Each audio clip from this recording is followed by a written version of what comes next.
Okay, kwa dhimbele ni jatend piny Kenya William Ruto romo kod Prime Minister mar piny Spain e kar jot mar jatend piny Kenya e boma kama Nairobi. E kinde romo no Ruto ne oyango ni jopiny Kenya ochuoyo kokgi ogirimiti madhi yaro ng'iyo mar ohala kod kongo uchumi mag pinje mag Afrika ma ugwe kod chiwo thuolo ne joket mwandu bende.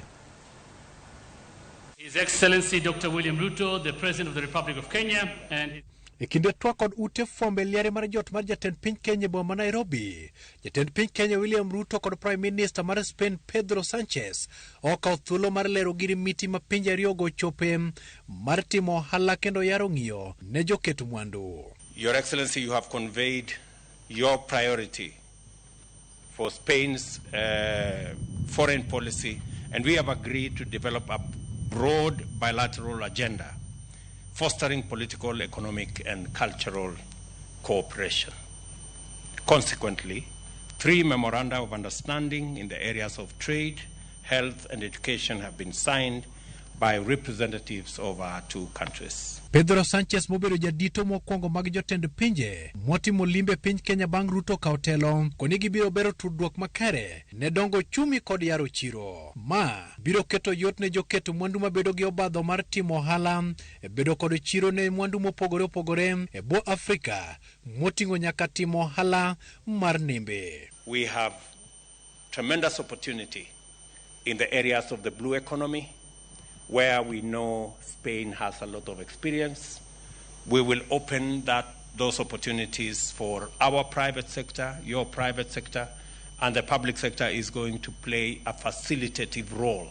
We have many areas where we can work together and strengthening our bilateral cooperation. Jotelo ariyogo osingo jiwo limbe e pur kod yore makedo kod kech e kaka ranyisi mar keto e tim twak margi mokwongo madhi nywando nyaka piny Senegal. Kenya will be the gateway, and we will work together so that Spain can find its way into our continent, and we can grow those relations on the basis of mutual respect and ensuring that we leverage the economic opportunities that come to our market. Spain is also a potential ally on many fields, areas that we can work together with Senegal in order to face the common challenges that our societies are suffering. Jatend piny Kenya William Ruto kanyakla kod nyawadgi ma piny Spain Pedro Sanchez oyaro thuolo mar ng'iyo mag pinje ariyogo kendo thuolo mar keto mwandu ahinya ne pinje mag Afrika ma ugwe. Walter Nyambaga, Ramogi TV, State House, Nairobi. Kwa dhimbele ni chenro